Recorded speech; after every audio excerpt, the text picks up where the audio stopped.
ASEAN Dailies. First and the foremost news from Southeast Asia.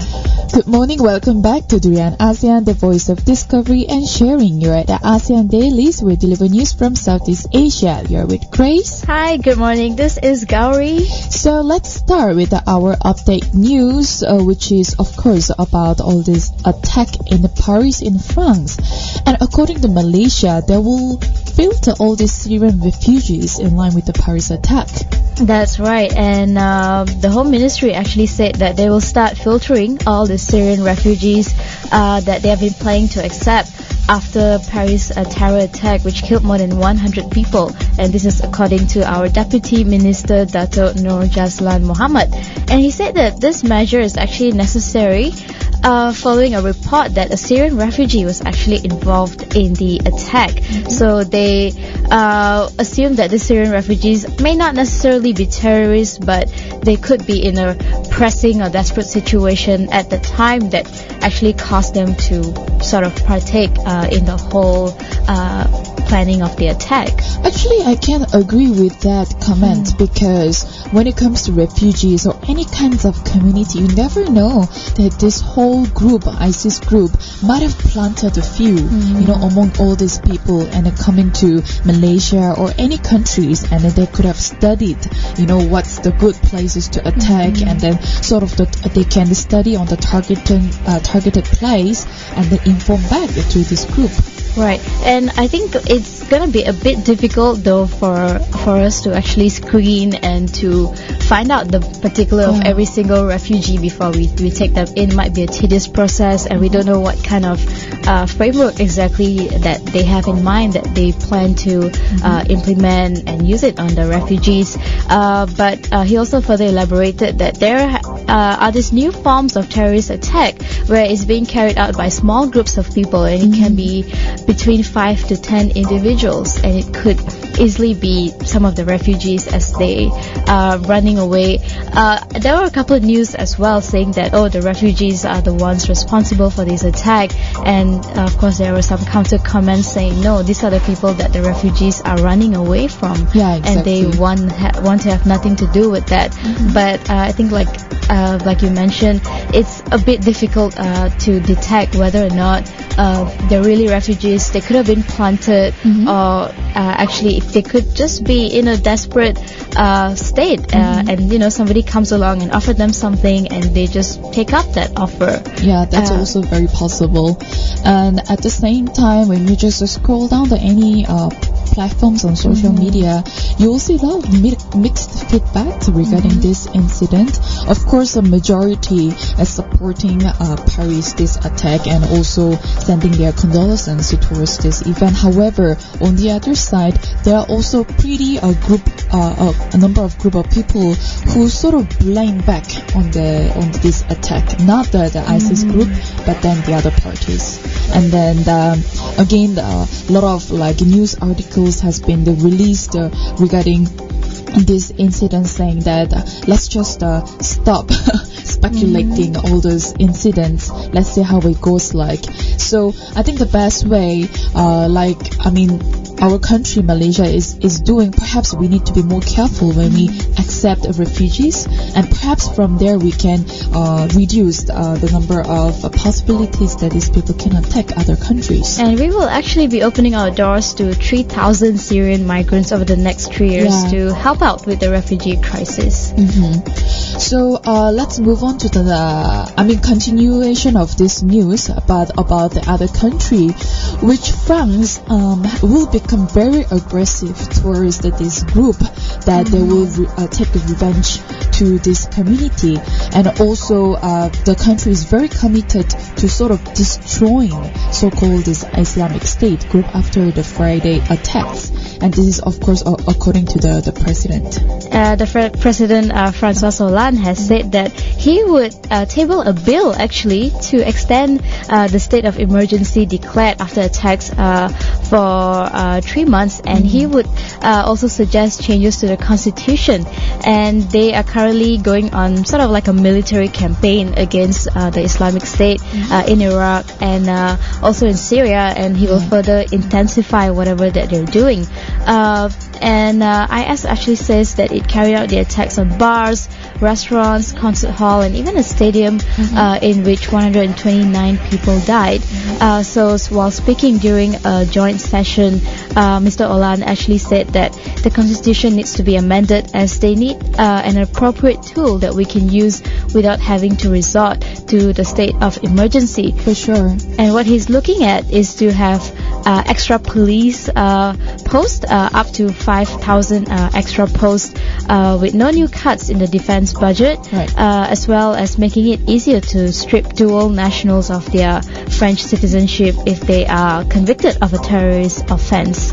And apart from that, he's also speeding up the deportation of foreigners who pose what he calls a particularly grave threat to the security of the nation, and also pushing for greater European action against arms trafficking and greater penalties for it in France. I think some of it makes sense when he is talking about pushing for greater action against arms trafficking. I think that is an ongoing issue that they sort of closed one eye on, but it's come to a point where they cannot take the matter lightly anymore. Yes, for sure. That this could easily lead to another terrorist attack when it's so easy to get access to all these arms. Yes, and then among this ISIS group, right, there were a few Europeans as well, such as people were from France, Germany, even Portugal. So it is also very important that internally, within the country, they also need to find out in case there are any people who are already planted there in the country, receiving all this information and then just exchanging all the data.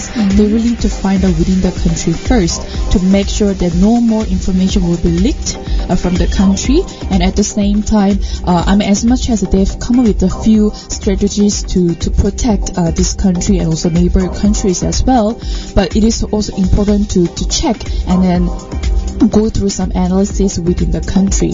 And of course, with this incident recently, France is very, very, very angry, and they wanna take a step forward in an aggressive manner, which is very understandable. But at the same time, this needs to be taken into consideration even a bit more careful manner, because when you think about these ISIS people, they are not stupid. In a simple word, they are very smart people, making use of all these online platforms and reaching out people all over the world. So France will not be the next target, but you never know. And already ISIS people, they've sort of announced that Britain will be the next target. So with that, you also never know whether they will really hit Britain or not. Right, and I think it's a very complicated issue in that sense, because when you're speaking about IS, it's more of a ideology thing. It's beyond religion, and they have managed to, of course, recruit people from all over the world, not just Muslims, even people from other religion, even people, English-speaking countries have quite a high number of people who have joined IS. And I think in order to really tackle this issue, of course, we've talked about a lot about what ASEAN is doing, and now after this whole incident with France, and I think Europe is also sort of had a wake-up call, and they're taking this issue really seriously at the moment. And of course, on Sunday night, they actually launched 20 guided bombs targeting sites, including a command center for all the jihadists in Syria, and also a training camp. And although IS said that the raid actually targeted empty locations and none of the IS members were actually hurt in the process, but I do think that this is probably one of the most bold measures that we've seen so far coming from a country against the Islamic State. Yeah, so hope that this incident sort of give us another thoughtful moments about this incident and how these people have been attacking these countries, not only France, but in fact there are lots of previous attacks as well to other countries. And also during ASEAN, we will give more updates later on, so stay tuned. We'll take a short break, and when we come back, we'll deliver news on the political side of Southeast Asia.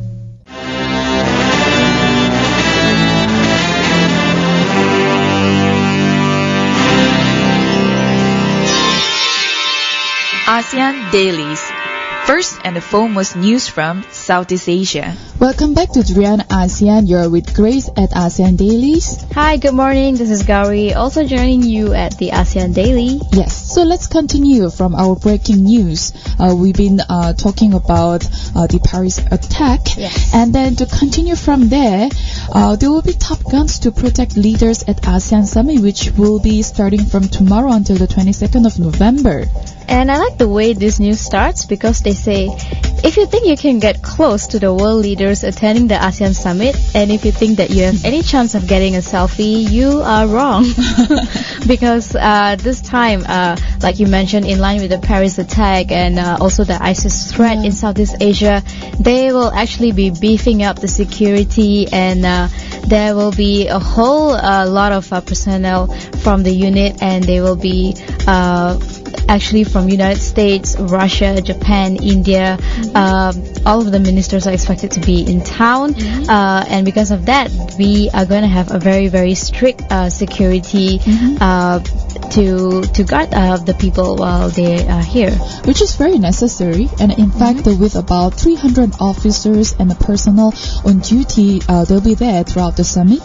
And also, according to UTK Commander Senior Assistant Command Datuk Hazani Ghazali, he mentioned that we have trained their men in various aspects, including skill driving and how to deal with the terror threats. And they also have trained prompt evacuation in case of emergencies as well. So, which he sounds very promising in terms of all this protection, and also having those trainees at ASEAN Summit. And also, intelligence indicated that there is no imminent threat, but all those I will call all those trained men will be ready for any possibility. I think the last time when we were there, it wasn't too bad. We could still see the ministers getting out of the car and walking towards their VIP holding room, but not too sure if we are even gonna get a glimpse of their hair this time, since the security will, I think, be very tight, especially for the last time when we saw the Sultan of Brunei. He had the tightest security, and now it will probably be a few times more than that. Exactly. So we're looking forward to it as well, to the ASEAN Summit, which is starting tomorrow, and all the ministers from the 10 ASEAN countries will be down in KL. Sure. And still we can stay in the ASEAN Summit, but also in the bigger picture, the whole ASEAN must move on from all those ad hoc ways and also to develop a legal culture. This is all according to Walter Woon. So he is the former Attorney General Walter Woon. He spoke at the public lecture at the National University of Singapore about this ASEAN. And of course, this ASEAN is heading towards the end of this year, especially in Malaysia, and we're heading towards the ASEAN Economic Community, and there's quite a lot other documentations as well. And in order to fulfill all those documents and the rules and the policies, it is really important to not to be overshadowed by all this the issues in the region. And I think one of the concern here also that whenever a dispute arises, and then that's when we start giving it attention, and that's when we start saying, okay, we need to come up with all these regulations, and what we should be looking at is to have a proper regulation for any sort of issues that may arise, instead of actually waiting for it to happen, and like you mentioned, then come up with an ad hoc way of developing a solution. Even for that, in his lecture that is titled Building the Rules-Based ASEAN Community, Strengthening the Center, he said ASEAN was formed as a confidence-building measure for a region of politically unsettled countries back in 1967. Of course, back then, we've just gotten our independence, and a lot of countries in Southeast Asia were still being colonized by European countries, and that's when we had ASEAN. As soon as we all got our independence, we wanted to form something strong, something solid, to make sure that the regional peace is secure, is taken care of. But it seems that ASEAN right now is propelled by a mixture of hot air and idealism, he said, where problems are fixed first, and then the rules and institutions are formed later. And nearly 1,200 ASEAN summits and meetings are held each year with a lot of treaties, a lot of memorandums, and we have all these ambitions. But at the end of the day, we don't really have a proper sort of software to deal with all these things. Yep. And it's always, it goes back to what he said, that it's always so ad hoc that we don't have the framework yet to address this problem until it actually arises. That's very true. I mean, ASEAN has given quite a lot of number of promises to the public, and then when we think about it, how many things have been made. I mean, of course, as a whole community, only recently these 10 nations are working really hard towards to make one single community. However, we need to have a very strong legal culture at the center of this secretariat, of course. And ASEAN also need to and will be able to function like it's supposed to function as it was promised before. And then that also comes with the proper policy makers and also the regulations that we need to follow. And also, I mean, at the end of it, all of us need to feel the sense of belonging to ASEAN community. And he actually gave an example with what happened between Thailand and Cambodia over the dispute of the ownership of Preah Vihear in 2008, where both parties were actually not willing to get ASEAN involved in the matter.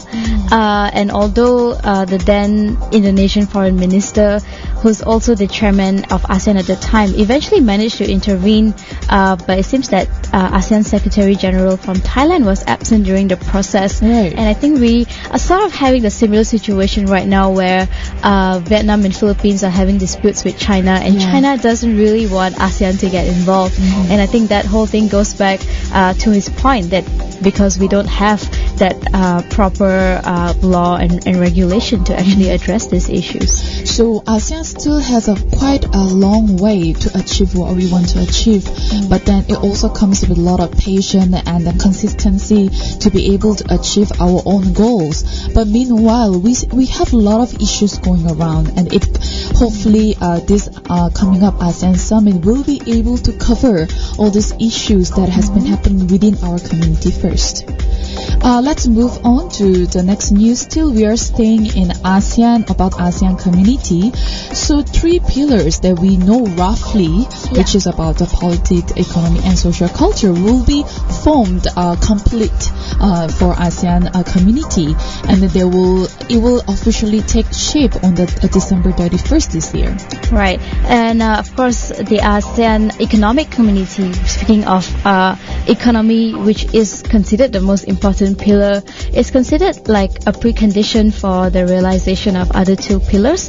And of course we're looking at creating a single market, production base, we're looking at free flow of goods, services, investment, skilled labor, capital, and this is supposed to be in line with our aim to promote regional competitiveness and also to attract foreign investors to come in and invest in ASEAN.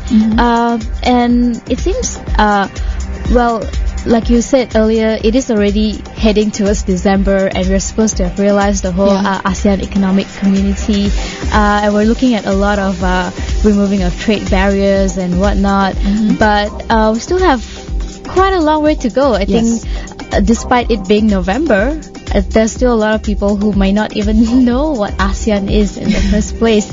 And looking at when we talk about the ASEAN Economic Community, of course we want everyone to start thinking regional, start thinking ASEAN, and not just focused on your own country. That's true. And that's why we're looking at building this whole economically competitive region, and we want to be able to easily trade skilled labor and services with all the other 10 countries. Yes, I mean economically that's very true, but when it comes to political collaboration, it's also very important that all those 10 countries they should strengthen all this political collaboration among all these countries, mainly because we still have, like you mentioned, we have South China Sea problem, and then when it comes to human rights, all these minorities, we are talking about Rohingya and other communities, they also need to be taken into consideration, because that all relates to all these political parties, whether they want to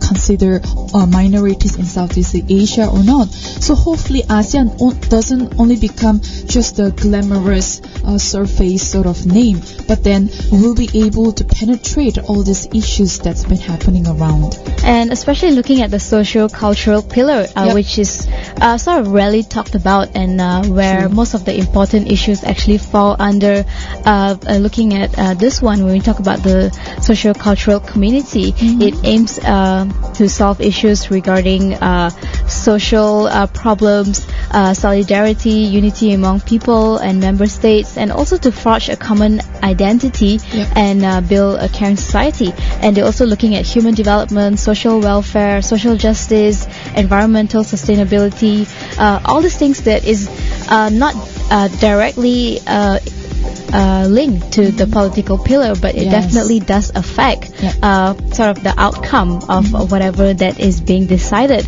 And because of that, I think the whatever blueprint that they have at the moment, they need to start fastening it and hoping that it will be realized soon enough so that we can solve all the pending issues in ASEAN at the moment. I mean, in addition to that, what's also important is to deliver all this information to the public where they can just simply click and then to be able to receive and read about it. So that's also another way of bringing up the awareness of ASEAN, especially when it comes to socio-cultural part as well, that there are so many things they can relate themselves into, and especially when it comes to that area, that pillar, socio-cultural. So people will not only have the image of ASEAN being too political or too economical. Right. So, well, before we close our political side of Southeast Asia news, let's move on to one last news, which is about Myanmar. And they had a very historical moment, and that the country are moving from military to democratic system. And of course, we are talking about Aung San Suu Kyi. She won these historic elections, but at the same time, it comes with a lot of questions. Right. And I think, first of all, the result itself was very, very shocking. I think a lot of people were very skeptical about the elections in the first place, that Myanmar has been ruled by the military for so long that we thought it was actually impossible for them to get out of that with just one election, you know. But it did happen. They did head towards a historic win. But of course, when it comes to Aung San Suu Kyi, she's not perfect, but she is definitely like a beacon of hope for the people in Myanmar. A lot of people were rooting for her to win, especially her party, the National League for Democracy, the NLD, but also crushed out with dozens of parties representing the ethnic minorities. And I think this is the concern here when it comes to Myanmar, the main issue, because they have just hundreds of different ethnic groups in Myanmar that is probably difficult to look into every single ethnic group and find out what their problems are, especially when we talk about the Rohingyas, who are probably facing the worst living conditions in Myanmar. And of course, NLD will be forming a government on its own, but can they actually look into all the different ethnic parties and different ethnic community and make sure that everyone, all the conflicts are being resolved? That's a different question altogether. Yes, especially when quite a lot of people are skeptical about questioning about the ability to handle certain issues when without this active participation of ethnic parties. So it is also sort of concerns from the public because, like you mentioned, she hasn't really penetrated enough towards the minority groups in Myanmar, and in fact they are being ignored by the government. And then people there, of course, they want to feel the sense of belonging to the country, but they just keep being ignorant, and that's why they move out of the country, and that's when all those problems have started. So it is very goes back to the political party and the government, especially after these elections in November in Myanmar. It's really important to do some demonstrations or do some negotiation between other countries to maybe borrow examples from other countries how they have handled these situations before. And I think another huge challenge for NLD at the moment is to end the fighting that has been happening in Myanmar for so long between all the different rebel groups as well, who have been attacking each other, and I think the previous government has tried really hard to come up with a lot of ceasefire agreements between these different rebel groups, and the challenge here is for NLD to actually follow through and keep that going, that get more ethnic groups to come in, the rebel groups especially, to sign the ceasefire and to sign the peace agreement, and it seems that some of the ethnic groups are actually not quite confident with NLD, or they are not really on good terms with NLD to even discuss to come to an agreement. So I think what needs to happen here is the relationship between NLD and all these different ethnic groups, armed groups, rebel groups, to actually fix the relationship, to make sure that they are able to communicate with each other so they can come to a peaceful agreement. Yes, for sure. I mean, Myanmar still has a lot of issues within that country, and with the new president, we hope that we can hear some positive news from the country in near future. So that's it for our political news from Korean ASEAN. We'll take a short break. When we come back, we'll deliver news on the economic side of South.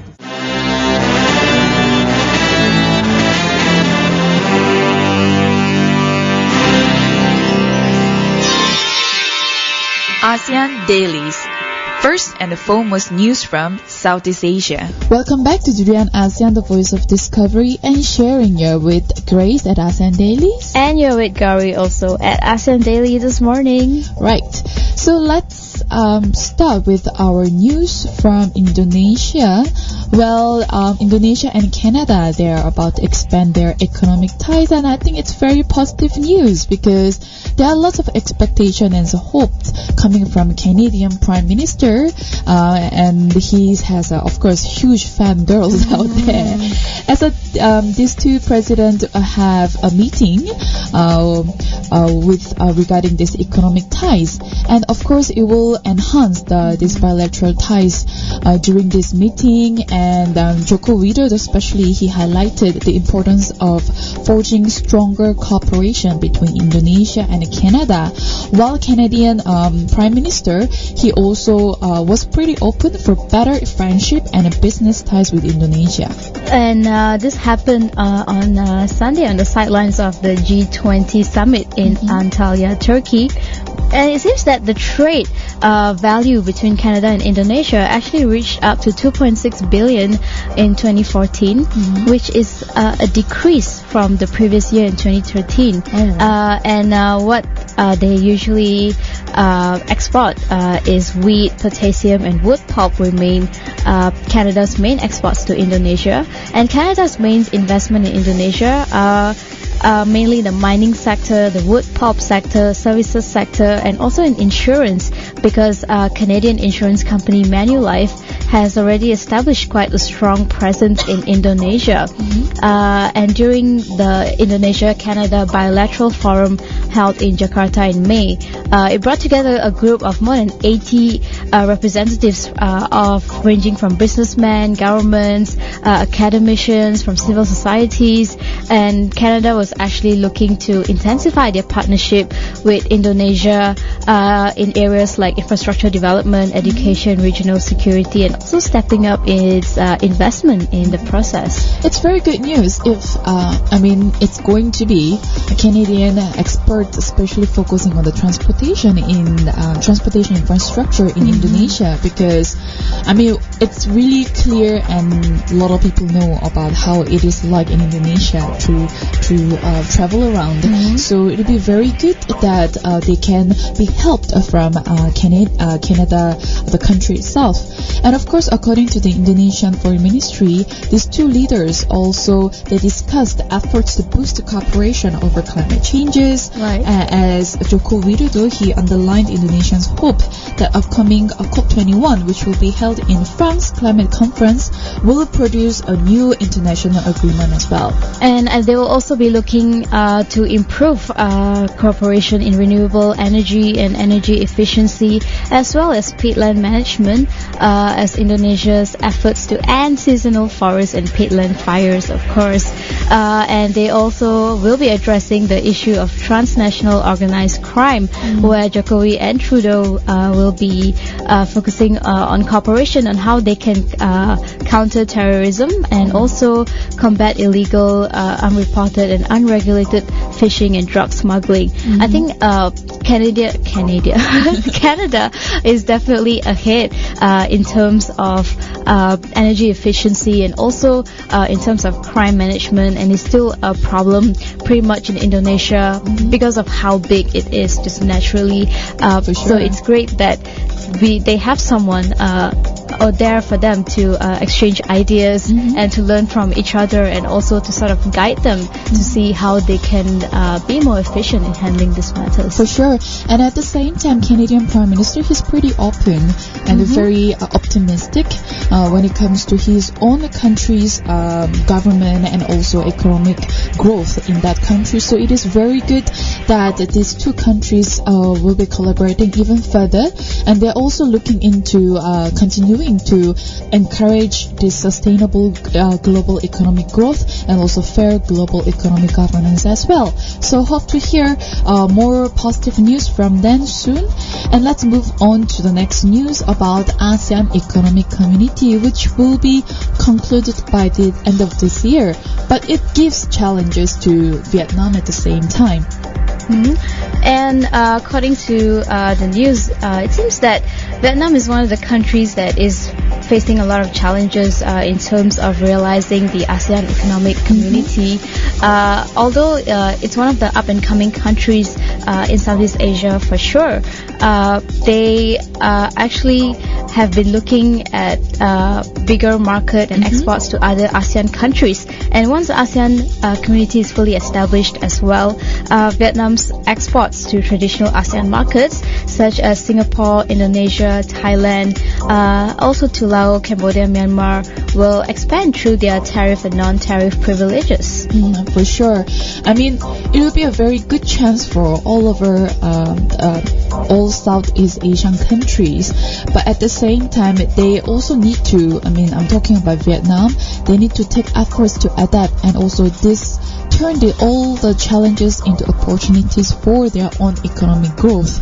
And they also need to focus on the infrastructure development and information dissemination is one of the keys for sustainable development as well. So of course, the country is pretty competitive there, and there is also need to speed up this development when it comes to infrastructure, especially in transport, power, and the communication sector, where Vietnam is behind the other more developed ASEAN member countries. And of course, Vietnamese enterprises will also be facing a lot of competition from other countries in terms of product quality, manpower resources, foreign investments, trade protection, among others. And in order to address that, they have to start opening their doors to more skilled labor from other ASEAN members.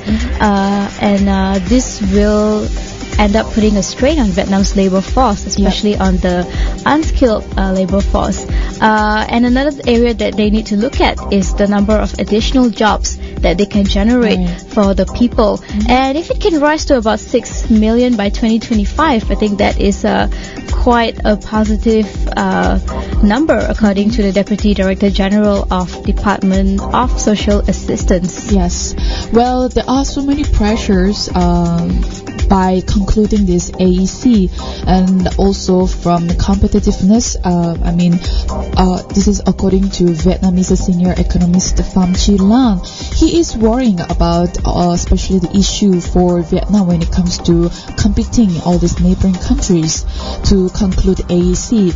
But of course, there are so many things that Vietnam needs to be concerned about all these issues. Not only that, they will get a lot of opportunities by having this AEC in their countries. So now this doesn't only apply for Vietnam, but then all over Southeast Asia, they will have to face all these issues, and also but at the same time, they also need to understand each other, pay more attention among these 10 countries to achieve AEC. Well, let's go for our last news before we end our economic news.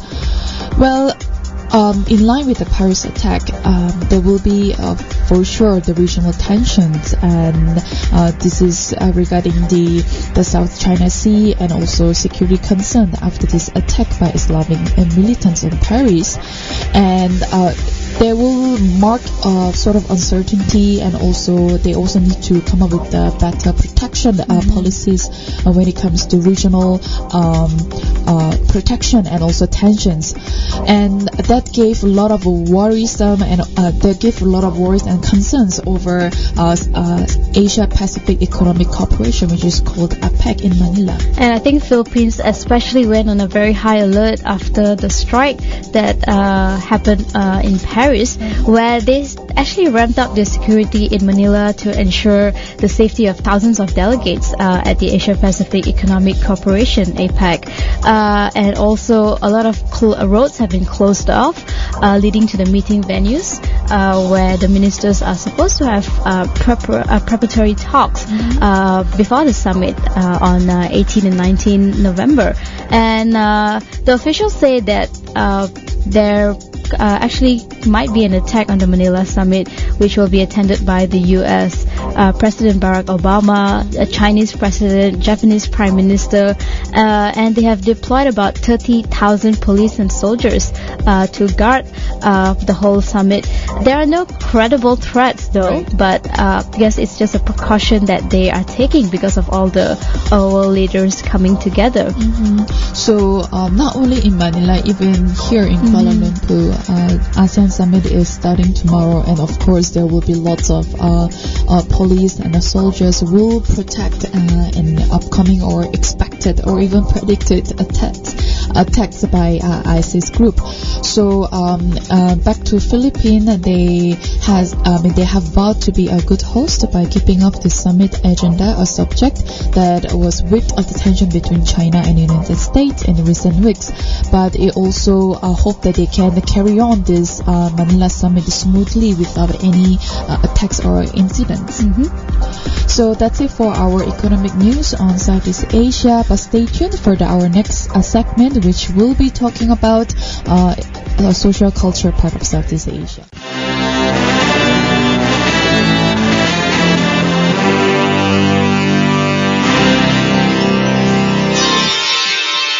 ASEAN Dailies. First and the foremost news from Southeast Asia. Welcome back to Rian ASEAN, the voice of discovery and sharing. You're with Grace at ASEAN Dailies. And still with Gowri, also at the ASEAN Daily this morning. So let's discuss our news when it comes to ASEAN fashion. Well, we hardly talk about ASEAN fashion, but it's really good news to talk about their designers. They're having their debut at Heya Arabian Exhibition. And one of the features of this year's exhibition, which is happening at the Doha Exhibition and Convention Center, Sheikha Hub World Islamic Fashion Show, showcase Islamic fashion designs by ASEAN designers, including designers from Indonesia, Singapore, Thailand, Brunei, and also Malaysia. And all these young designers emerged from the ASEAN Designer Project, which is a program created by Sheikha Hub for ASEAN Entrepreneur Summit, in which upcoming young designers are given a platform to create clothing designs under celebrity mentors in a reality TV show. Very good. I mean, it opens another platform for ASEAN designers to go and explore in terms of design. And then, I mean, when it comes to fashion, of course, you can think of Italy and the Italian fashion designer. His name is Lucia Russo.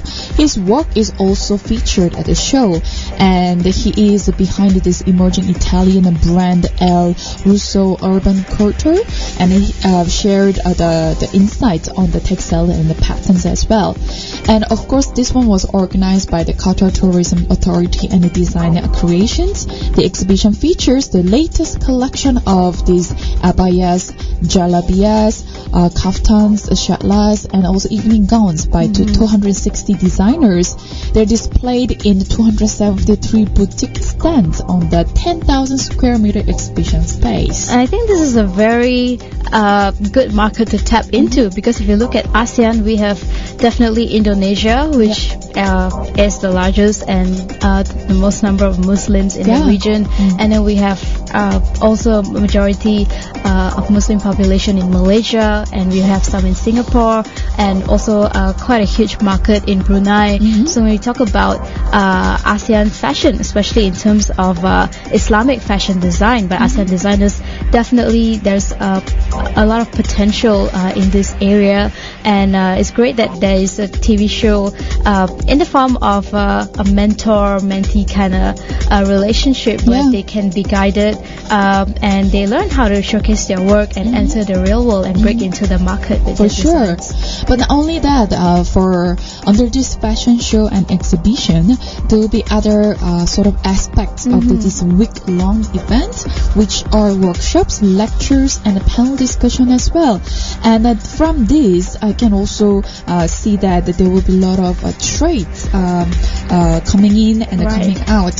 So it will be very good platform for especially the Muslim countries to export their designs to outside of their own countries, from ASEAN to perhaps Middle East and even further Italy and the European countries as well. So definitely ASEAN with this fashion industries, if we can just push this forward, I think we can go somewhere, and also to be able to raise awareness of ASEAN existence and around the world. And this expo for women is open until tomorrow, which will be from 1 to 11 p.m. And this also marks another important of networking and media in fashion. So let's move on to our second news about tortoise. And you can just kill this small animal with just a simple click. That is so cruel. And this is in line with an Indian star tortoise online, where you can actually purchase the tortoise. And well, if you're not careful, you could actually be responsible for its demise. And the Wildlife Trade Monitoring Networks in Southeast Asia, the program officer Serin Cheng has warned that the journey to the doorstep of the buyer could kill the reptile, because when you purchase the tortoise online, the way that they are packed, the way that they are even handled throughout the whole process could actually make it really stressed out, and when the animal is stressed out, it becomes more susceptible to disease and could even lead to its death eventually.